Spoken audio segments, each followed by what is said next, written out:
ನಮಸ್ಕಾರ ಫ್ರೆಂಡ್ಸ್, ನಾನು ಶ್ವೇತಾ ರಾಜೇಂದ್ರನ್ ಮಾತಾಡ್ತಾ ಇರೋದು. ಲಕ್ಷ್ಮಿತಾ ರಾಯರ ಮಗಳು ಕನ್ನಡ ಯೂಟ್ಯೂಬ್ ಚಾನಲ್ಗೆ ತಮ್ಮೆಲ್ಲರಿಗೂ ಆತ್ಮೀಯವಾದ ಸ್ವಾಗತ. ಸ್ನೇಹಿತರೆ, ನಾನಿವತ್ತೊಂದು ವಿಶೇಷವಾದ ಅತಿ ಸರಳವಾದ ರಾಯರ ಸೇವೆ ಮಾಡುವಂಥದ್ದನ್ನು ತಿಳಿಸ್ಕೊಡ್ತೀನಿ. ಯಾಕಂದರೆ ರಾಯರು ಎಲ್ಲ ಸೇವೆಗಳಿಗಿಂತ ಸರಳವಾದ ಸೇವೆಗೆ ಅತಿ ಶೀಘ್ರವಾಗಿ ಒಲಿದು ಅವರ ಕಷ್ಟಗಳನ್ನು, ಕಾರುಣ್ಯಗಳನ್ನು ನಿವಾರಣೆ ಮಾಡುವಂತಹ ಶಕ್ತಿ ನಮ್ಮ ರಾಯರಿಗಿದೆ. ಯಾಕಂದರೆ ಇಲ್ಲಿ ಒಂದು ಬಡ ಹುಡುಗಿಗೆ ಅವಳು ಮಾಡಿದಂಥ ಅಲ್ಪ ಸೇವೆಗೆ ಸ್ವತಃ ರಾಯರೇ ಬಂದು ಅವಳ ಬದುಕನ್ನು ಬಂಗಾರವಾಗಿಸಿದಂತಹ ಒಂದು ಸಣ್ಣ ಕಥೆನ ನಾನು ನಿಮಗೆ ತಿಳಿಸುವಂಥ ಪ್ರಯತ್ನ ಮಾಡ್ತೀನಿ. ಯಾಕಂದರೆ ಸ್ನೇಹಿತರೆ, ಇದನ್ನು ನನಗೆ ಒಬ್ಬರು ರಾಯರ ಮಠದಲ್ಲಿರುವಂತಹ ಗುರುಗಳು ತಿಳಿಸ್ಕೊಟ್ಟಂತಹ ಅತಿ ಸರಳವಾದ ಕಥೆನ ನಾನು ನಿಮ್ಮೊಂದಿಗೆ ಇವತ್ತು ಹಂಚ್ಕೊಬೇಕು ಅನ್ನೋ ಉದ್ದೇಶದಿಂದ ತಿಳಿಸ್ತಾ ಇದ್ದೀನಿ. ಏನಂತ ಅಂದರೆ ಸ್ನೇಹಿತರೆ, ಯಾವುದೋ ಒಂದು ಊರಲ್ಲಿ ಒಬ್ಬಳು ತುಂಬ ಬಡ ಹುಡುಗಿ ಇರ್ತಾಳೆ. ಅವಳಿಗೆ ಯಾರೂ ಇರೋದಿಲ್ಲ. ಅವಳು ತನ್ನ ಕಷ್ಟಕ್ಕೋಸ್ಕರ ಪ್ರತಿದಿನ ಒಂದು ಶ್ರೀಮಂತರ ಮನೆಯಲ್ಲಿ ಕೆಲಸಕ್ಕೆ ಅಂತ ಸೇರ್ಕೊಂಡಿರ್ತಾಳೆ. ಅಂತ ಅಂದರೆ ಅವರ ಮನೆಯಲ್ಲಿ ಬಡತನ ಇರುತ್ತೆ. ಅವಳಿಗೆ ಜೀವನನ ಕಟ್ಕೊಬೇಕು, ತನ್ನ ತಂದೆ ತಾಯಿನ ಸಾಕಬೇಕು ಅಥವಾ ತನ್ನ ಕುಟುಂಬನ ಅವಳು ರಕ್ಷಣೆ ಮಾಡಬೇಕು ಅನ್ನೋ ಉದ್ದೇಶಕ್ಕೋಸ್ಕರ ಒಬ್ಬರ ಶ್ರೀಮಂತರ ಮನೆಗೆ ಕೆಲಸಕ್ಕೆ ಅಂತ ಸೇರಿಕೊಂಡಿರ್ತಾಳೆ. ಅಲ್ಲಿ ಅವಳಿಗೆ ಎಲ್ಲೂ ಆಚೆ ಬರೋವಂಥ ಸ್ವಾತಂತ್ರ್ಯ ಇರೋದಿಲ್ಲ. ಅಂದರೆ ತಿಂಗಳಿಗೆ ಅಥವಾ 6 ತಿಂಗಳಿಗೆ ಒಂದು ಸಾರಿ ತನ್ನ ತಂದೆ ತಾಯಿನ ನೋಡೋವಂಥ ಅವಕಾಶ ಇರುತ್ತೆ ಅಷ್ಟೇ. ಆದರೆ ಅಲ್ಲಿವರೆಗೂ ಅವಳು ಅವರ ಮನೆಯಲ್ಲೇ ಇರಬೇಕಾಗುತ್ತೆ. ಈ ರೀತಿ ಇರೋಂತಹ ಒಂದು ಶ್ರೀಮಂತ ಮನೆಯಲ್ಲಿ ಇರೋವಂಥ ಒಂದು ಬಡ ಹುಡುಗಿ ಕೆಲಸಕ್ಕೆ ಅಂತ ಸೇರ್ಕೊಂಡಾಗ ಅವರ ಮನೆಯಲ್ಲಿ ಅವರ ಅಭಿಪ್ರಾಯಕ್ಕೆ ತಕ್ಕಂತೆ ಮನೆ ಕೆಲಸಗಳನ್ನು ಮಾಡಿಕೊಂಡು ಇರ್ತಾಳೆ.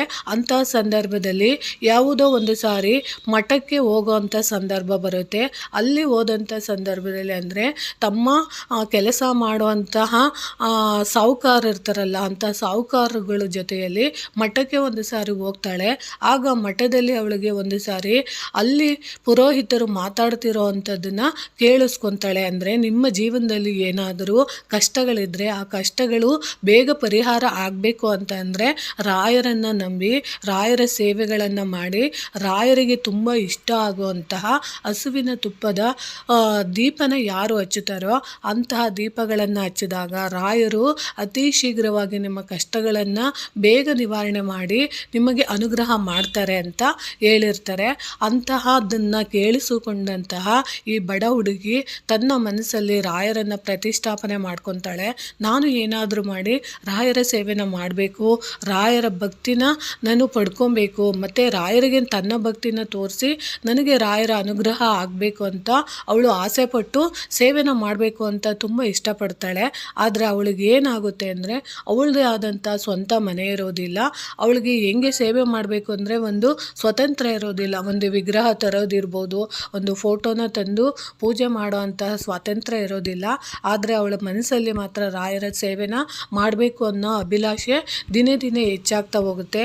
ಆಗ ಅವಳು ಏನು ಮಾಡ್ತಾಳೆ ಅಂದರೆ ಹೆಂಗಾದರೂ ಮಾಡಿ ರಾಯರ ಸೇವೆನ ನಾನು ಮಾಡಬೇಕು, ಅಲ್ಲಿನ ಪುರೋಹಿತರು ಹೇಳಿದ ಪ್ರಕಾರ ರಾಯರಿಗೆ ತುಪ್ಪದ ದೀಪದ ಸೇವೆನ ನಾನು ಮಾಡಬೇಕು, ಯಾವ ರೀತಿ ಮಾಡಬೇಕು ಅಂತ ಹೇಳಿ ಅವಳು ಯೋಚನೆ ಮಾಡ್ತಿರೋಂಥ ಸಂದರ್ಭದಲ್ಲಿ ಅವಳಿಗೆ ಅಂತ ವಾರಕ್ಕೆ ಒಂದು ಸಾರಿ ಕೊಡುವಂತಹ ಒಂದು ಸ್ಪೂನ್, ಒಂದೇ ಒಂದು ಚಮಚನ ತುಪ್ಪನ ಕೊಡ್ತಾ ಇರ್ತಾರೆ ಊಟಕ್ಕೆ ಅಂತ. ಆ ತುಪ್ಪನ ಅವಳು ಒಂದೊಂದೇ ಸ್ಪೂನನ್ನು ತುಪ್ಪನ ಒಂದು ಕಡೆ ಒಂದು ಬಾಟಲಿಗೆ ಹಾಕ್ಕೊಂಡು ಅದನ್ನು ಎತ್ತಿ ಇಟ್ಕೊಂಡು ಅದನ್ನು ಒಂದು ಮಣ್ಣಿನ ದೀಪದಲ್ಲಿ ರಾತ್ರಿ ಮಲಗೋ ಸಮಯದಲ್ಲಿ, ಅಂದರೆ ತನ್ನೆಲ್ಲ ಕೆಲಸ ಮಾಡಿ ಮಲಗುವಂಥ ಸಂದರ್ಭದಲ್ಲಿ ಅವಳಿಗೆ ಅಂತ ಒಂದು ಕೊಟ್ಟಂಥ ಒಂದು ಚಿಕ್ಕ ಕೋಣೆ ಇರುತ್ತೆ.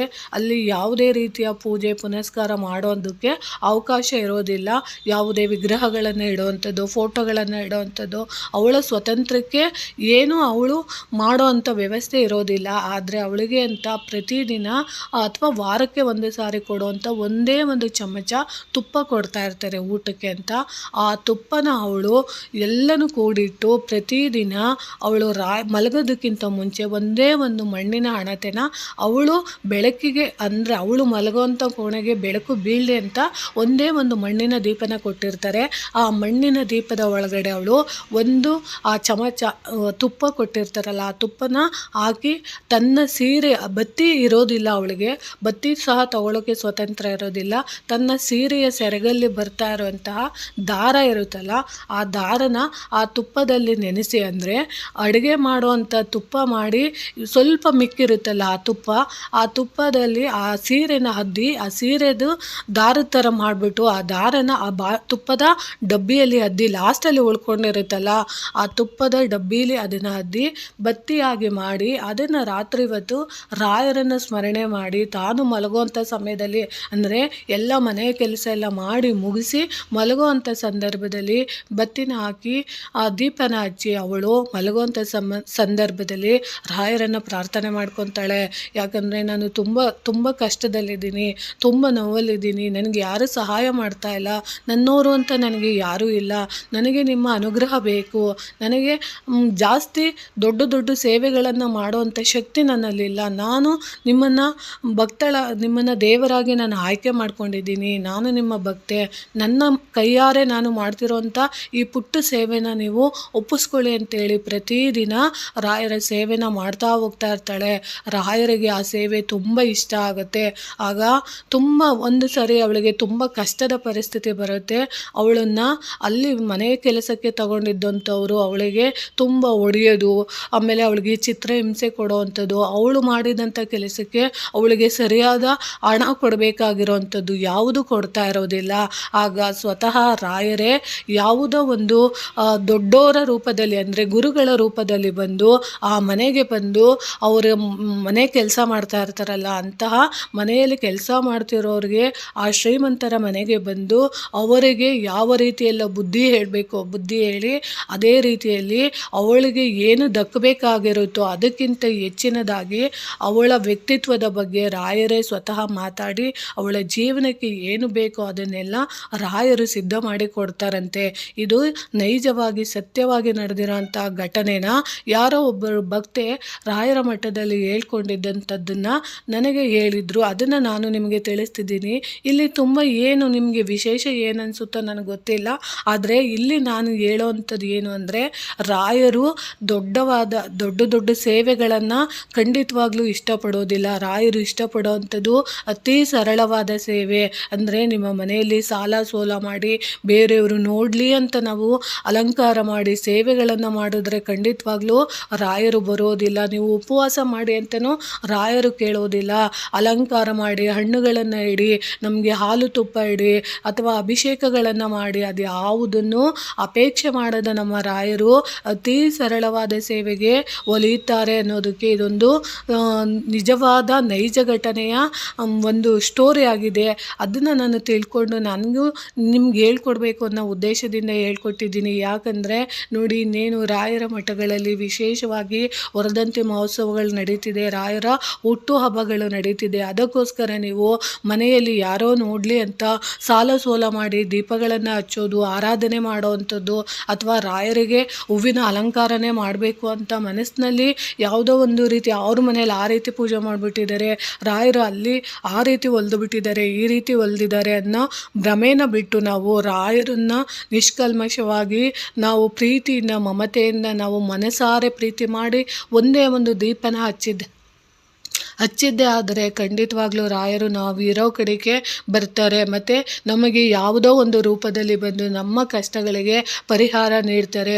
ಅದು ಸತ್ಯವಾಗಿ ನಡೆದಂಥ ಘಟನೆ. ರಾಯರೇ ಸ್ವತಃ ಅವರ ರೂಪದಲ್ಲಿ ಹೋಗಿದ್ರಂತೆ, ಅಂದರೆ ದೊಡ್ಡ ಗುರುಗಳ ರೂಪದಲ್ಲಿ ಹೋಗಿ ಆವಾಗ ಅವರು ಹೇಳ್ತಾ ಇದ್ದಿತ್ತು ತುಂಬಾ ಸತ್ಯವಾಗಿತ್ತಂತೆ. ಯಾಕಂದರೆ ಆ ಗುರುಗಳು ಹೇಳ್ತಾ ಇದ್ರಂತೆ ಆ ಹೆಣ್ಣಿನ ಕಣ್ಣೀರಲ್ಲಿ ರಾಯರು ಬಂದು ಗುರುಗಳ ರೂಪದಲ್ಲಿರುವಂಥ ವ್ಯಕ್ತಿ ವ್ಯಕ್ತಿನ ನೋಡ್ತಾ ಇದ್ದರೆ ಸ್ವತಃ ರಾಯರೇ ನಿಂತಿದ್ದಾರೆ, ನಿಂತು ಮಾತಾಡಿದ್ದಾರೆ ಅನ್ನೋ ರೀತಿ ಎಲ್ಲ ಹೇಳಿ ಅವಳಿಗೆ ಒಂದು ಬಿಸ್ನೆಸ್ ಮಾಡೋದಕ್ಕೆ, ಅಂದರೆ ಅವಳದೇ ಆದ ಒಂದು ಸ್ವಂತ ವ್ಯಾಪಾರ ಮಾಡೋದಕ್ಕೆ ಏನೇನು ಸಹಾಯ ಬೇಕೋ ಅದನ್ನೆಲ್ಲ ಮಾಡಿ ಅವಳು ತುಂಬ ಚೆನ್ನಾಗಿ ಜೀವನದಲ್ಲಿ ಅವಳದೇ ಆದಂಥ ಉದ್ಯೋಗ ಮಾಡಿ ಒಂದು ಸಂಸಾರ ಕಟ್ಕೊಂಡು ಅವಳ ಕಾಲ ಮೇಲೆ ಅವಳು ನಿಂತ್ಕೊಂಡು ಒಂದು ದೊಡ್ಡ ಜೀವನನ ಮಾಡಿ ಸಾಗಿಸೋದಕ್ಕೆ ರಾಯರೇ ಸ್ವತಃ ಕಾರಣಕರ್ತರಾಗಿರ್ತಾರೆ.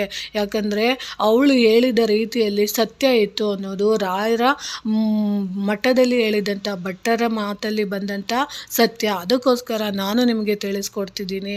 ಖಂಡಿತವಾಗ್ಲೂ ಯಾವುದೇ ಒಂದು ಸೇವೆನ ನಾವು ಯಾವುದೇ ಫಲಾಪೇಕ್ಷೆ ಇಲ್ದಲೆ ಮಾಡೋವಂಥದ್ದನ್ನು ನಾವು ಮಾಡಬೇಕು.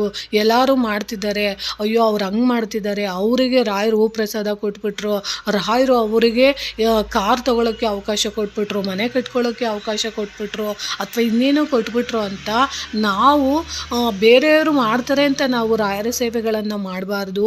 ಅದು ನಿಮ್ಮ ಮನಸ್ಸಿಂದ, ನಿಮ್ಮ ಮನಸಾರೆ ನೀವು ಇಷ್ಟಪಟ್ಟಂಥ ಸೇವೆನ ಅತಿ ಸರಳವಾಗಿ ನೀವು ಮಾಡಿದ್ದೆ ಆದರೆ ಖಂಡಿತವಾಗ್ಲೂ ರಾಯರು, ನೀವು ಯಾವ ಅಪೇಕ್ಷೆ ಇಟ್ಟುಕೊಂಡು ನೀವು ರಾಯರ ಹತ್ರ ಯಾವ ಅಪೇಕ್ಷೆನೂ ಹೇಳದಲ್ಲೇ ನೀವು ಮಾಡಿದಂಥ ಸೇವೆಗೆ ರಾಯರು ಖಂಡಿತವಾಗ್ಲೂ ಒಲಿತಾರೆ. ಇದು ನಿಜವಾಗ್ಲೂ ಸತ್ಯ ಘಟನೆ. ನಿಮಗೆ ಸರಿ ಅನಿಸಿದ್ರೆ ನೀವು ಕೂಡ ರಾಯರ ವರ್ಧಂತಿ ಮಹೋತ್ಸವ ಬರ್ತಿದೆ, ಆಡಂಬರ ಸೇವೆಗಳನ್ನು ಬಿಟ್ಟು ನೀವು ರಾಯರ ಮಠಗಳಿಗೆ ಹೋಗಿ ನಿಮ್ಮ ಕೈಯಲ್ಲಿ ಯಾವ ಸೇವೆ ಮಾಡೋಕ್ಕಾಗುತ್ತೋ, ಅಥವಾ ನಿಮ್ಮ ಮನೆಯಲ್ಲಿ ಯಾವುದೂ ಸೇವೆ ಮಾಡೋಕ್ಕಾಗಲಿಲ್ಲ ಅಂದರೂ ಮುಂದೆ ಒಂದು ತುಪ್ಪದ ದೀಪಕ್ಕೆ ಅಥವಾ ಒಂಟಿ ದೀಪ ಹಚ್ಚಬಾರ್ದು ಅಂತ ಮನೆಗಳಲ್ಲಿ ಕೆಲವೊಬ್ಬರು ಹೇಳ್ತಾರೆ. ನಿಮಗೆ ಸರಿ ಅನಿಸಿದ್ರೆ 2 ದೀಪಗಳಿಗೆ ಹಸುವಿನ ತುಪ್ಪನ ಹಾಕಿ ಅದಕ್ಕೆ 2 ಬತ್ತಿಗಳನ್ನು ಹಾಕಿ ಅಲ್ಲಿ ರಾಯರ ವಿಗ್ರಹ ಇಲ್ದಿದ್ರೂ ಪರವಾಗಿಲ್ಲ, ಫೋಟೋ ಇಲ್ದಿದ್ರೂ ಪರವಾಗಿಲ್ಲ, ನಿಮ್ಮ ಮನೆಯಲ್ಲಿ ಯಥಾ ಪ್ರಕಾರ ಯಾವ ದೇವರ ವಿಗ್ರಹ ಅಥವಾ ನೀವು ನಿಮ್ಮ ಮನೆಯಲ್ಲಿ ಯಾವ ದೇವರ ಪೂಜೆ ಮಾಡ್ತೀರೋ ಅಲ್ಲಿ ನೀವು 2 ದೀಪಗಳನ್ನು ಇಟ್ಟು ಓಂ ಶ್ರೀ ಗುರು ರಾಘವೇಂದ್ರಾಯ ನಮಃ ಅಂತ ನೀವು ಅಲ್ಲಿ ಪ್ರಾರ್ಥನೆ ಮಾಡಿ ಒಂದು ಸಂಕಲ್ಪ ಮಾಡ್ಕೊಳ್ಳಿ. ಒಂದು ಹೂವನ್ನ ಇಟ್ಕೊಂಡು ಒಂದು ಸ್ವಲ್ಪ ಮಂತ್ರಾಕ್ಷತೆ ಇಟ್ಕೊಂಡು ನಿಮ್ಮ ಹೆಸರು, ನಕ್ಷತ್ರ, ಗೋತ್ರ ಅಥವಾ ನೀವು ಯಾವ ಕಾರ್ಯ ಆಗಬೇಕು ಅಂತ ನೀವು ಹೇಳಿ ಆ ತುಪ್ಪದ ದೀಪಗಳನ್ನು ಹಚ್ಚಿರ್ತಾರಲ್ಲ ಅದರ ಮುಂದೆ ನೀವು ಆ ಹೂಗಳನ್ನು ಇಟ್ಟು ಸಂಕಲ್ಪ ಮಾಡಿ ಪ್ರಾರ್ಥನೆ ಮಾಡಿ ಆ ಮಂತ್ರಾಕ್ಷತೆ ಹೂವನ್ನು ದೀಪದ ಮುಂದೆ ನೀವು ಹಾಕುವಂಥದ್ದನ್ನು ಮಾಡಿದ್ರೆ ಸಾಕು. ಇಲ್ಲಿ ರಾಯರು ನಿಮ್ಮ ಸೇವೆಯನ್ನು ಖಂಡಿತವಾಗ್ಲೂ ಒಪ್ಕೊತಾರೆ. ಇದನ್ನು ನೀವು ಮಾಡೋ ಅಂಥದ್ದನ್ನು ಖಂಡಿತವಾಗ್ಲೂ ಮಾಡ್ಕೊಳ್ಳಿ. ಅಕಸ್ಮಾತ್ ನಿಮಗೆ ನೋಡಿ, ಪೂಜ್ಯಾಯ ರಾಘವೇಂದ್ರಾಯ ಸತ್ಯಧರ್ಮ ರಥಾಯ ಚ ಭಜತಾಂ ಕಲ್ಪವೃಕ್ಷಾಯ ನಮತಾಂ ಕಾಮಧೇನುವೆ ಈ ಮಂತ್ರನ ನಿಮಗೆ ಹೇಳ್ಕೊಳ್ಳೋಕ್ಕೆ ಬರೋದ್ರಿಂದ 108 ಸರಿ ಹೇಳಿ ನೀವು ಆ ಮಂತ್ರಾಕ್ಷತೆನ ಹಾಕಿ ದೀಪ ಹಚ್ಚಿದ್ರೆ ಸಾಕು.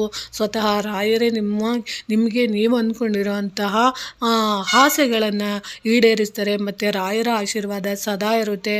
ರಾಯರನ್ನು ನೀವು ಎಲ್ಲಿರ್ತೀರೋ ಅಲ್ಲಿ ರಾಯರು ನಿಮಗೆ ಬಂದು ಆಶೀರ್ವಾದ ಮಾಡಬೇಕು ಅಥವಾ ನೀವು ನೋಡಬೇಕು ರಾಯರನ್ನು ಅಂತ ನೀವು ಎಷ್ಟು ಆಸೆ ಪಡ್ತೀರೋ ಅದೇ ರೀತಿ ರಾಯರು ನಿಮ್ಮನ್ನು ನೋಡಬೇಕು ಅನ್ನೋ ಆಸೆ ಅವರಲ್ಲಿ ನಾವು ತರೋ ಅಂಥದ್ದನ್ನು ಮಾಡೋ ಅಂಥ ಈ ಸರಳವಾದ ಸೇವೆಗಳನ್ನು ನಾವು ಅನುಸರಿಸಬೇಕು ಅನ್ನೋ ಉದ್ದೇಶದಿಂದ ತಿಳಿಸಿದ್ದೀನಿ.